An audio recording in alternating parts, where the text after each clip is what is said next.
welcome to this top 5 video, and unusually I'm talking to the camera before we've even started the countdown.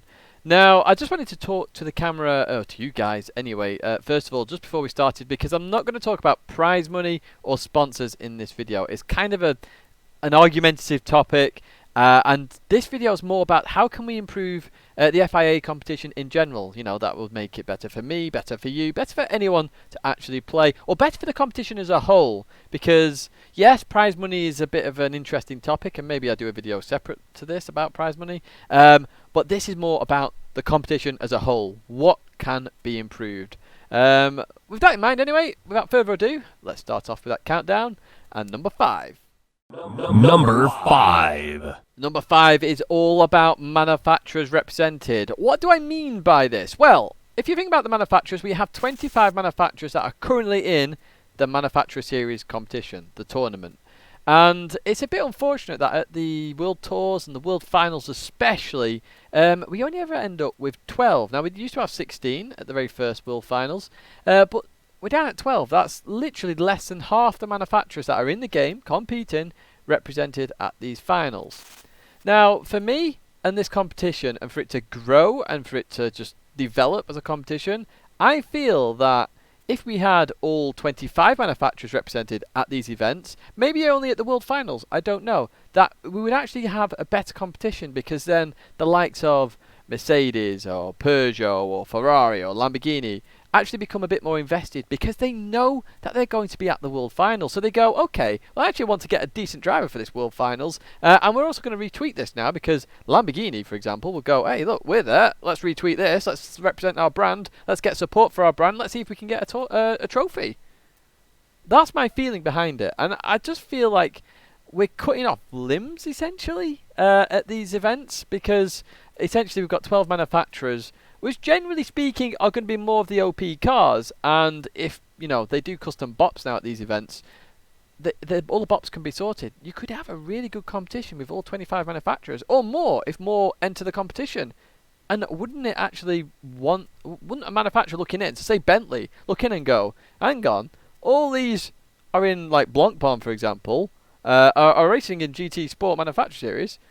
I want to get involved in that. Our brand's not being represented. I want in. And because it's obviously supported by the FIA, why not? So yeah, for me personally, manufacturers represented, I think it would be a big old improvement if if more manufacturers could be represented at the actual live events, and especially at the World Finals. Number 4. In at number 4 is the country qualification system. Now, this is a very hot topic. It was recently discussed in the Nations Cup briefing at the Sydney World Tour. Very hot topic, actually. I think it got quite heated. But even so, we're just going to talk through it and, you know, explain why I think it's bad at the moment, but also what's good about it, because there are some good parts about it as well. So we'll talk about that and how it can be improved, because I don't just bring problems, I bring solutions. So let's talk about Nations Cup first. As I mentioned in the briefing in the Sydney World Tour, it got brought up, and I think it was more in reference to the Manufacturer Series personally, because I actually think Nations Cup is actually weighted fairly okay. I mean, if I look at the selections in front of me, EMEA, for example, we get 10 selections. Oceania, probably the opposite extreme in terms of difficulty level, in terms of regions, gets 2 spots, 10 to 2. I suppose that was about right. We're only talking 24 spots generally in Nations Cup, so it's very tight with numbers anyway, and obviously that's going to decrease in percentages. But even so, there's a weighting system there. Asia is on 4, EMEA 10. Is that too big or not? I don't know. I don't know the specifics around that. But, you know, fair play. There's a weighting there. It's understandable. People can read that and follow it. And what I'll do, I'll put the percentage down below in terms of 24 competitors and what the percentage is from each region. So, it got heated, I believe anyway, because I wasn't in the briefing, because of the Manufacturer Series. If you look at the Manufacturer Series, there is a hell of a lot of other regions and not a lot of EMEA. And you're probably going, Tidge, you're just complaining because you're European. Potentially not. I suppose you could argue that. But here's the reason why I'm arguing this. So in the EMEA region, you are seeing less and less players participate in the Manufacturer Series. And what that does is it increases the skill gap between the top player and the bottom player. So then you're going, oh, it's easier for Europeans to qualify. No, it's not. Because if you win a round in any region, it's all equal, it's all 40 points. And you are directly competing with each and every region. So So if you all score 40, yeah, you're all tied. But then, say for example in the EMEA, which I would still argue to this point is probably the hardest region to win a round in, you only get 36. You are then not then competing with the 40s. Is that fair? Is it not? In some situations, yes. In a lot of situations, it's not fair. So why is it like this? Because what we saw, for example, at the World Tour event is that there were a lot more Oceanians in the Manufacturer Series versus EMEA. Now, I say I'm not picking on Oceania here, by the way. I'm just using it as the example. So please don't, all Australians and new Kiwis, just so they go, it's a pom! You suck! Sort of thing. It's just general examples. So, is this fair? Is it really fair? Because I don't believe it is. And I believe there should be some form of weighting in there. Because if, for example, in Oceania, you win every single race, maybe that should only be 30 points or 33 points rather than the maximum 40. Because in EMEA, if you win say you win 5 out of the 10 rounds, and you only needed 5 rounds that count, you win all 40. That is one hell of an achievement in the EMEA. Whereas in Oceania, I feel it's a bit less of an achievement. Don't get me wrong, it's still an achievement. A bit less of an achievement. So why is it weighted the same? So for me, I think that needs to be improved, because then you'll see a skill gap that gets closed, and then potentially have more people racing. Now, you could argue it actually complements the number 5 on this list, in the fact if we had more manufacturers out there, you'd actually get more players in general, and you can actually do the weighting even better. But at this moment in time, I do think it's a serious issue, because personally, whether I'm in the competition or not, I want to see the best players in the world competing against each other. If that skill gap grows, I'm not watching that. I'm not going to tune in, and therefore the competition is actually lessened in terms of its value. That's my opinion. That's why it's number 4. If that could be improved, happy days. But yeah, that's why it's at number 4. Let's move on to number 3. Number 3. In at number 3 is probably the one everybody absolutely hates. Tyre wear and fuel usage, and the tyre requirements in general as well. My word, this was an interesting one, because obviously I had to put this list together, and there's so many things I could put in. So tyre wear and fuel usage, it is way too extreme again. So what we're finding now is we're going back into fuel trains, we're going back into, we can't race, we have to save tyres. And the whole competition is just losing its value, because people go, I'm not racing, what's the point? I mean, literally, all I'm doing is saving tyres, or I'm trying to stay behind somebody in the slipstream to save that little bit extra fuel. So I go in the pit stop, I save more fuel than them, I get out in front of them, and then I just win the race. I mean, the entertainment value just dips, and it dips massively. Now, even so, when this video comes out, I'll have done the race, but even tonight, as I'm filming this, it's another huge fuel-saving race. So all you do is you stay in second rather than first, and you just survive behind them, fuel save, fuel map 6, back to 1, etc. It is very, very bad for the competition, because once again, people don't want to play anymore. And then, if people don't want to play anymore, competition gets lessened, and then it loses its whole ethos that, you know, racing and driving is for everyone. But it's not, because you have these extremes. It's even worse for tyre wear, I suppose, because if you look at it this way, with the tyre wear, and I talked about this in the Dear Gran Turismo video, tyre wear on huge extremes has 2 problems, 2 major problems. Number 1, the balance of performance is way off at that point. For example, FF cars cannot compete. I will say this now, if they stay there exactly as they are, you will never see an FF car again in any World Tour or live event. Because honestly, the tyre wear is just way too extreme. You can't race, it's impossible. But in second of that, drivers of a lower skill level, so let's go down to DRC, DRD, DRE. When they spin, obviously when they spin, they lose a lot of tyre wear. So what this game, or these combos and these fuel multipliers and tyre multipliers are doing, are actually causing the player to actually pit more often. And it makes it less fun for them, because they're not racing, they're just constantly pitting. And then they can't actually get back on circuit, because they've done about 40 laps worth of tyre wear in one little spin. And it's just horrible for everybody, and they really need to think about this. How do you solve this? Longer race lengths, for one. I do not understand why the race lengths have completely dipped again. It was very good, back up at 30, 35 minutes in length. It allowed for a lot more racing, a lot more strategy, which is all about racing, do you know what I mean? Personally, I don't want any tyre wear and fuel usage. That's just my thing. I like going flat out. I don't see why we have to replicate it. But if we have to, or replicate real life, but if we have to do something, then much longer races. I mean, what's the problem in having a 45 to a minute race to an hour race? What really is the problem? there isn't one to me. And a lot of people go, oh, well, I don't have time for that. Well, that's why the daily races are there for. They're more sprint races. Do those. FIA race should be a feature race. It should be something you go into with a strategy, a game plan, and aim to win. And, if you spin, oh, well, it's not the end of the world. You can try and catch up, maybe change your strategy. At the moment, you can't do that. So, tyre wear, fuel usage, the whole race length thing, that really needs to change, because at the moment, the FIA competition is going downhill because of this. And I really mean that. And it's not a good way to go. Number 2. In at number 2 is multiple shots. Now, this is a big one for me, personally, which is why it's so high. You can argue it's biased. I don't care. It's my top 5. Who cares? Multiple shots. My word, this is causing such carnage now in the competition that it's putting people off. It puts me off, in fact, racing in the competition. And as you know, I love Gran Turismo as a game. I love the competition, but it's just causing carnage. So what do I mean by multiple shots? Well, back in the day, the heyday of the FIA, the very beginning, it was one shot. You picked your slots, you entered, and that was the one FIA round you could do. You mess it up, game over. You spin, oh, well, you might catch up, you might not, but that's your round done and dusted. It had a real sense of excitement about it, actually. That was one of the nice things about the FIA. It wasn't a daily race where you could keep doing it. It was a one shot, and you had a bit of nervousness in there, a bit of excitement. Okay, this is my one shot. And what you also found as well, people actually raced very smart. They were like, ooh, should I make this move? Should I keep the points? Should I do this? Should I do that? That's racing. That's thinking on the fly. That is good championship ways. One shot race, let's go for it. And I really think they should bring this back. So what multiple shots has done now is that it's actually ruined the tournament, essentially. So it was brought in because of a disconnect issue. That has now been fixed, and multiple shots has stayed. So the first thing that it causes, the problem lies, is that people go for risky moves now. Oh, I've got another race, I can go again. Let's go for a risky move.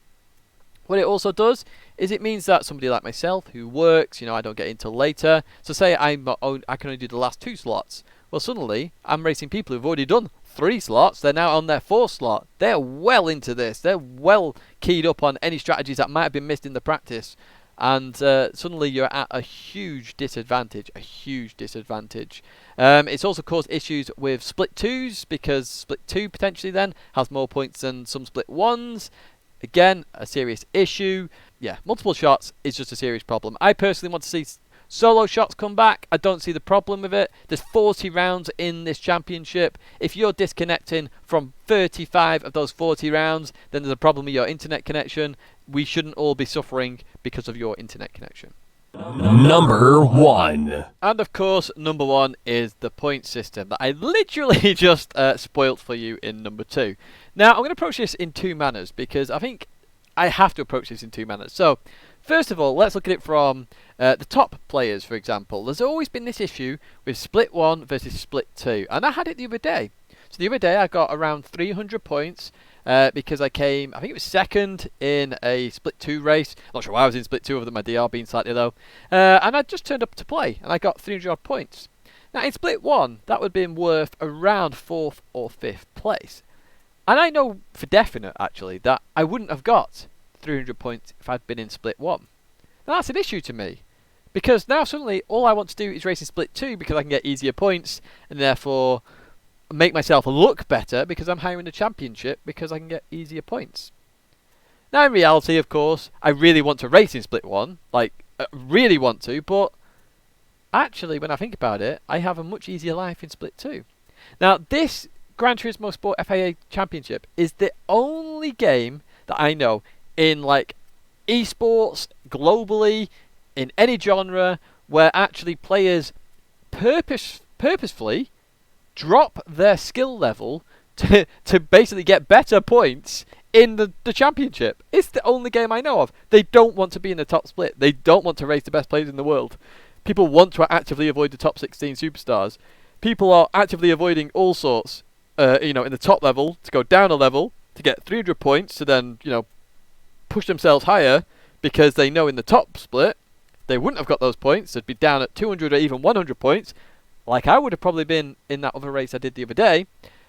That's bad. That's really bad. Now, obviously, that affects the FIA in terms of the elite, I suppose, because as we saw last year. It was constant. What did split 2 get? What did split 2 get? What did split 2 get? That's all that was happening, split 1 to split 2. Now, taking it from the elite side just for a second, let's talk about the point system in general. Now, I want to talk about this in terms of Nations Cup more than anything, because I think this is the best example I can explain of why the point system is so broken at the moment. So, any driver can compete in the Nations Cup, and it's always good to know where you rank in your country, whether you're 1st, 10th, 100th, 1000th, 10,000th, wherever it may be in your country. Now, if the point system is that broken, where, for example, a top split player can get 80 points, I'm not sure what the lowest is at the moment, it's around 80 points, I assume, they can get 80 points, and that effectively can be outscored by split 20. There's just a theoretical number out there, because they can get 120 points. How is that fair? How can you even rank yourself in the championship at all? How can you say you are the 10th best driver in the UK, for example? Because you can't. Because if that player who got 80 points in the top split went down to the 20th split, I guarantee you they'd probably lap half the field and get the 120 points. How is it fair? It's just a completely flawed and broken system, and it really frustrates me. So obviously, as I've said in this video already, I approach things with, yes, this is a problem, but I also have a solution. So I've showed this solution before. I will put it into a Google Sheets, and then you can look at it in the description. But basically, this is the point system I came up with, and I have sent it to Polyphony Digital Gran Turismo as an idea. And I know other people have. Jomas has done his own. A few other people have done their own as well. But basically, it looks at the system and says, well, this is the skill level at the time in that lobby, so this is what the point should be. And that's how it should be. Because all a lobby should theoretically look at is the skill level and go, okay, so let's just say the overlap between split 1 and split 2 is actually 15th rather than 3rd, which is like now. You could say, well, yeah, the bottom half of split 1 is probably equivalent to split 2. And the way it works, basically, in my example, for example, is if the skill gap is really close, the overlap is really close. So say there's 2 lobbies, one's 20,000 average DR, the other one is 19,000 DR. The overlap will be very high, as in like 2nd or 3rd place. But if the DR is 20,000 and one is 15,000, the overlap will be much lower, 10th, 15th place. Because that's how it should work. That is literally how it should work. And that way, you can look at your nations, your country, and go, yeah, I'm around the 100th best UK player, and you go, okay, I can now try and improve to the 50th. But if you're, having to guess which lobby you're in, get lucky with points, and move wherever, irrespective of your skill level, you can't rank yourself. So therefore, how can you improve? So then it loses its fun and enjoyment because you've no idea where you are. And then people go, well, I was getting more points last season because I won that one, but now I've got slightly better at the game. I'm now finishing much lower in a higher split, and that's much lower points than my other split. So now I need to tank my skill level to get more points and look better? Stupid is the answer, and that's why it's number 1 in this list, because the point system is flawed. Like, I can't even explain how massively flawed the point system is. They've improved it slightly because now top split doesn't get 0, but yeah, even so, it's flawed. I'm not going to go on for hours and days. This is a top 5 video. I hope you've enjoyed this top 5 video. A very interesting look at the point system. At the 5 things that need changing in the FIA system. I read the word point system. I hope you enjoyed it. What are your 5 things that you would change with the FIA? Let me know in the description. I'm always interested to see if I've missed anything, if I've forgotten anything. They were my 5 things. So obviously number 1, point system. Number 2, multiple shots. That is a big problem. Number 3, the Tyre Wear fuel usage. 4, the qualification system on the country's basis. And then 5 is obviously the manufacturers represented. And I do feel strongly about all of those. And there are other stuff like qualifying, slipstream, all that good stuff that I could have mentioned. But they're the things I think would impact and bring more people to the competition and make the competition better. As I say, that's going to be it for me now, guys. Thank you so much for watching. As always, I do appreciate the fact that you do watch these, and I enjoy making these kind of videos. And I'll be back soon with another video. So thanks again, and see you next time.